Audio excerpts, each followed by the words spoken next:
بسم الله الرحمن الرحيم. السلام عليكم ورحمة الله وبركاته. الحمد لله وحده والصلاة والسلام على من لا نبي بعده، أما بعد، فأعوذ بالله من الشيطان الرجيم. بسم الله الرحمن الرحيم. شهر رمضان الذي أنزل فيه القرآن هدى للناس وبينات من الهدى والفرقان، فمن شهد منكم الشهر فليصم، ومن كان منكم مريضا أو على سفر فعدة من أيام أخر، يريد الله بكم اليسر ولا يريد بكم العسر، ولتكملوا العدة ولتكبروا الله على ما هداكم ولعلكم تشكرون. صدق اللہ العظیم. معزز ناظرین، آپ حضرات کے سامنے تفسیر میں روزے کے متعلق بیان کیا گیا اور آپ حضرات کے سامنے روزے کی فرضیت بیان کی گئی، روزے کے بہت سے فوائد بیان کیے گئے اور اللہ رب العزت نے روزہ کیوں فرض کیا اس کا مقصد بھی آپ حضرات کے سامنے بیان کیا گیا، اور اس میں اللہ رب العزت نے کن کن لوگوں کے لیے چھوٹ دی، کن لوگوں کے اوپر روزہ نہ رکھنے کی گنجائش ہے، اللہ نے اس کے اندر وہ بھی بیان کر دیا، اور ان روزہ نہ رکھنے کی بات کے لیے کیا ترتیب ہوں گی وہ بھی اللہ رب العزت نے اپنے اسی آیت کے اندر بیان فرما دیا، وہ بھی آپ لوگوں کے سامنے بیان کر دیا گیا. اور اللہ رب العزت نے گزشتہ آیت کے اندر جو بات بیان فرمائی کہ کوئی خیر کا کام کرنا چاہے تو اس کے لیے روزے رکھنا بہتر ہے اگر وہ علم والا ہو، اگر علم رکھتے ہو تو علم رکھنے والوں کے لیے اللہ رب العزت نے روزے کو بہتر شمار کیا. دوستو، آگے اللہ رب العزت اسی آیت سے آگے ارشاد فرماتے ہیں شہر رمضان الذی انزل فیہ القرآن، کہ رمضان کا مہینہ ایسا ہے جس میں قرآن نازل ہوا، اور قرآن ہدایت ہے لوگوں کے واسطے، اور اس میں دلیلیں، اس میں روشن دلیلیں ہے راہ پانے والوں کے لیے، اور حق و باطل کے درمیان فرق کرنے والا ہے. اللہ رب العزت نے اس کے اندر رمضان کی فضیلت بیان فرمائی کہ رمضان ایسا مہینہ ہے جس میں اللہ رب العزت نے اپنے کلام مجید کو اتارا، کلام مجید کو نازل فرمایا. چونکہ گزشتہ آیات میں اللہ تعالیٰ نے روزے کے متعلق بہت سی باتیں بیان فرمائی، اب روزے کے بعد میں اللہ رب العزت نے ان روزے کے لیے جن ایام کو منتخب کیا، جس مہینے کو منتخب کیا، اب اس کی باری آتی ہے کہ اللہ رب العزت نے اس مہینے کو کیسے بنایا. تو اللہ رب العزت خود اس مہینے کی فضیلت میں ارشاد فرماتے ہیں کہ رمضان ایسا مہینہ ہے جس میں ہم نے قرآن کو نازل کیا، اور وہ بھی ایسی بابرکت کتاب اس مہینے کے اندر نازل کی جو لوگوں کے لیے ہدایت ہے، اور قرآن کے اندر ہدایت پانے والوں کے لیے روشن دلیلیں ہیں. اور یہ ایسی کتاب اللہ رب العزت نے نازل فرمائی جو حق اور باطل کے درمیان جدائی پیدا کرنے والی ہے، حق و باطل کے درمیان فیصلہ کرنے والی ہے. ایسی عظیم کتاب کے لیے اللہ رب العزت نے اس مہینے کا انتخاب کیا. احادیث مبارکہ سے پتہ چلتا ہے کہ اللہ رب العزت نے پچھلی قوموں کے لیے جو صحیفے، جو گزرے ہوئے انبیاء کے لیے جو ان پر کتابیں نازل ہوئی، جو ان پر صحیفے نازل ہوئی، اللہ رب العزت نے ان صحیفوں کے نزول کے لیے، ان کتابوں کے نزول کے لیے بھی اسی بابرکت مہینے کا انتخاب فرمایا، اور اللہ رب العزت نے اسی مہینے کے اندر ان صحیفوں کو، ان کتابوں کو نازل کیا. اور اسی طرح اللہ رب العزت نے اپنے کلام مجید کو بھی نازل کرنے کے لیے اسی مہینے کا انتخاب کیا، اور 24 رمضان کو اللہ رب العزت نے اس کی تکمیل فرمائی، اور اللہ رب العزت نے اس مہینے کو بابرکت بنایا، اور آقا علیہ الصلاۃ والسلام نے بھی کثیر احادیث مبارکہ میں اس مہینے کی فضیلت بیان فرمائی۔ صحابہ اکرام کے درمیان اس مہینے کے آنے سے پہلے آقا علیہ الصلاۃ والسلام ارشاد فرماتے کہ تم پر ایک ایسا مہینہ سایہ فگن ہونے والا ہے جو تمام مہینوں سے بہتر ہے، جو تمام مہینوں پر فضیلت رکھنے والا ہے۔ اللہ نے اس مہینے کو تمام مہینوں سے بالا تر بنا دیا، اور تمام مہینوں پر اس مہینے کو فضیلت دے دی، اور اللہ رب العزت نے اس مہینے کے ساتھ کلام مجید کو خاص ربط بھی دے دیا۔ اس بنا پر اس مہینے کی فضیلت دوگنی ہو گئی، اس مہینے کی فضیلت بڑھ گئی، چونکہ اللہ نے اس مہینے کا انتخاب اپنے کلام مجید کے لیے کر لیا۔ اور حضرت جبریل علیہ السلام جناب آقا محمد عربی صلی اللہ علیہ وسلم کو ہر رمضان میں کلام پاک کا دور سنایا کرتے تھے۔ چونکہ ہر مرتبہ کے لیے اسی مہینے کا انتخاب ہو گیا، اللہ نے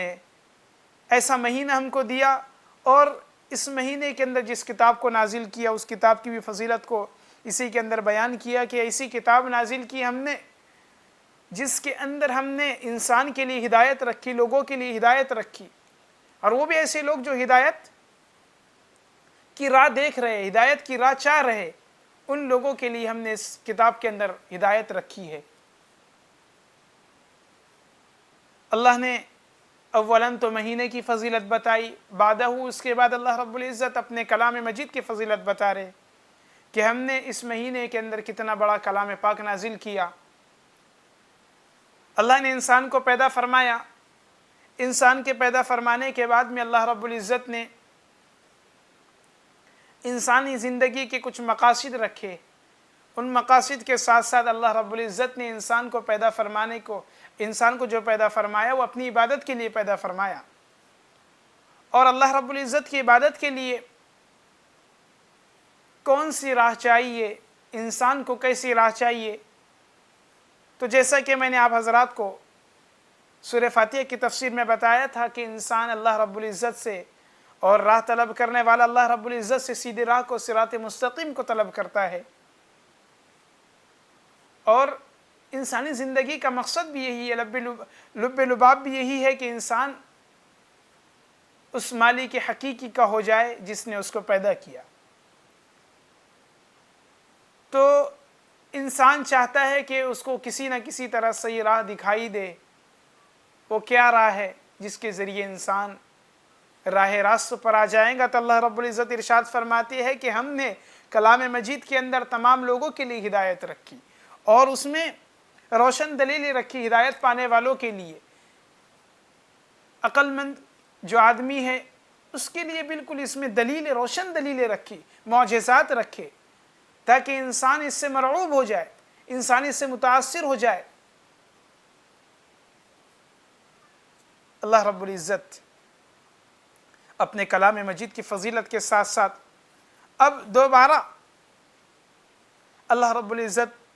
اسی بات کی طرف جاتے ہیں جہاں پر اللہ رب العزت نے انسان کے فرض یہ لوگوں کے اوپر اللہ رب العزت نے روزوں کو فرض کیا، وہیں پر اللہ رب العزت دوبارہ جاتے ہیں کہ فَمَنْ شَهِدَ مِنْكُمُ الشَّهْرَ فَلْيَصُمْ، کہ تم میں سے جو کوئی بھی اس مہینے کو پائے اس کو چاہیے کہ وہ روزہ رکھے۔ اب ہمارے سامنے اللہ رب العزت نے اوپر اس مہینے کی فضیلت بیان فرمائی، اور فضیلت کے ساتھ ساتھ ہم کو راہ بھی دکھا رہے کہ جو کوئی تم میں سے اس مہینے کو پائے اس کو چاہیے کہ روزہ رکھے، چونکہ ہم نے اس مہینے کے اندر روزے کو فرض کر دیا۔ اب اس کے لیے روزہ رکھنا ضروری ہے، اور جیسے کہ اللہ رب العزت نے گزشتہ آیت کے اندر مریض کے لیے اور جو آدمی سفر میں ہے اس کے لیے گنجائش بیان فرمائی تھی، تو جس طرح یہاں پر روزے کی فرضیت کی طرف اشارہ کرتے ہوئے اللہ رب العزت نے دوبارہ اسی کی طرف اشارہ کیا وَمَنْ كَانَ مِنْكُمْ مَرِيضًا أَوْ عَلَى سَفَرٍ فَعِدَّةٌ مِّنْ أَيَّامٍ أُخَرَ، تم میں سے جو کوئی سفر میں ہو یا مریض ہو تو وہ ان روزوں کو دوسرے ایام میں پورا کر لے، ان روزوں کی قضا کو دوسرے ایام میں پورا کر لے۔ کہ جس آدمی نے مریض ہونے کی بنا پر، بیمار ہونے کی بنا پر روزے کو نہ رکھا اور سفر کی بنا پر روزے کو نہ رکھا تو اس کو چاہیے کہ دوسرے ایام میں اس کو پورا کر لے۔ اللہ رب العزت انسان کے لیے آسانی چاہتے ہیں نہ کہ دشواری چاہتے ہیں۔ اللہ رب العزت یہی آگے ارشاد فرما رہے ہیں یرید اللہ بکم الیسر ولا یرید بکم العسر، اللہ رب العزت تم پر آسانی چاہتے ہیں اور نہیں چاہتے کہ تم پر دشواری ہو۔ یہ اللہ رب العزت نے جو آسانی بیان فرمائی اسی کی طرف اللہ رب العزت اشارہ فرما رہے ہیں کہ اللہ تعالیٰ یہ چاہتے ہیں کہ تم پر آسانی ہو، دشواری نہ ہو۔ اللہ تم پر آسانی چاہتے ہیں، دشواری نہیں چاہتے ہے۔ اس لیے جو آدمی سفر میں ہو، اگر اس کو سفر میں کسی تکلیف کا اور کسی بات کا کوئی خوف نہ ہو تو اس کو چاہیے کہ روزہ رکھ لے، اور اگر اس کو ڈر خوف ہے یا اس بات کا خوف ہے کہ میں روزے کی شدت کو برداشت نہیں کر پاؤں گا تو روزہ نہ رکھے۔ اللہ رب العزت آپ کے لیے آسانی چاہتے ہیں نہ کہ دشواری چاہتے ہیں۔ اسی طرح جو مریض ہو اس کے مرض کی کیفیت ایسی ہے کہ وہ برداشت کر سکتا ہے تو روزہ رکھ لے، اور اگر اس کے مرض کی کیفیت ایسی ہے کہ وہ اس کو برداشت نہیں کر سکتا تو چاہیے کہ روزہ نہ رکھے، دوسرے ایام میں اس کی قضا کر لے۔ جیسے اللہ رب العزت نے انسان کے لیے آسانی کی شکل بیان فرمائی، اسی طرح اللہ رب العزت اس بات پر بھی تاکید فرما رہے ہیں کہ جب انسان نے اپنے لیے آسانی کو پسند کیا، چاہیے کہ بعد کے لیے ان ایام میں جس میں اس نے اپنے لیے آسانی کو پیدا کیا، آسانی کو پسند کیا، اس کو دوسرے ایام میں پورا کرنے کی کوشش کرے، بالکل اس کو پورے ایام میں پورا کرے۔ اللہ رب العزت آگے ارشاد فرماتے ہیں وَلِتُكْمِلُوا الْعِدَّةَ وَلِتُكَبِّرُوا اللَّهَ عَلَى مَا هَدَاكُمْ، اور اس واسطے کہ تم اس کو پورا کرو، اس گنتی کو پورا کرو، یعنی کہ جن ایام میں تم نے روزہ نہیں رکھا اس کی تم قضا کرو۔ وَلِتُكَبِّرُوا اللَّهَ عَلَى مَا هَدَاكُمْ، اور اللہ رب العزت اس آسانی کے بدلے جہاں پر اللہ رب العزت نے انسان کے لیے روزے کی فرضیت نازل کی اور اللہ رب العزت نے اس مہینے کے اندر قرآن نازل کیا، اللہ نے کتاب نازل کی، ان تمام صفات کی وجہ سے اللہ رب العزت اپنے بندے سے کہہ رہے ہیں کہ اب تم اللہ رب العزت کی تکبیر بیان کرو جو اللہ رب العزت نے تم کو ہدایت دی اس بات پر، تاکہ تم احسان مانو اللہ رب العزت کا، تاکہ تم اس کا شکر ادا کرتے رہو۔ یعنی کہ ہم نے روزے رکھے، اب ہم نے اس مہینے کے روزے کو پا لیا اور روزہ رکھ لیا، چونکہ یہ مہینہ بابرکت ہے، اور پھر اللہ رب العزت نے انسان کو، مریض کو جو گنجائش دی، مسافر کو جو گنجائش دی، ان تمام احسان پر اللہ رب العزت کا شکر ادا کرے اور اللہ رب العزت کی بڑائی بیان کرے، اس کی تکبیر کر کے، جو عید کے دن ہم اللہ رب العزت کی تکبیر بیان کرتے، اسی کی طرف اللہ رب العزت عیدین کی تکبیر کی طرف اشارہ فرما رہے کہ تم اللہ رب العزت کی تکبیر بیان کرو اس بات پر کہ اللہ رب العزت نے تم کو ہدایت دی۔ کیا ہدایت دی؟ کلام پاک دیا، جس کے ذریعے سے تم راہ راست پر آ جاؤ تاکہ تم اس کا شکر ادا کرتے رہو۔ ان احسان پر جو اللہ رب العزت نے انگنت احسان انسان پر فرمائے اسی کے بدلے اللہ کا احسان مانو، شکر ادا کرتے رہو۔ یہ مختصر تفسیر آپ حضرات کے سامنے اس آیت کے ضمن میں بیان کی گئی۔ امید ہے کہ آپ لوگ اس کو بغور سماعت فرمائیں گے۔ اللہ مجھے اور آپ کو کہیں سنی باتوں پر عمل کرنے کی توفیق عطا فرمائے۔ وآخر دعوانا الحمد للہ رب العالمین۔ السلام علیکم ورحمۃ اللہ وبرکاتہ۔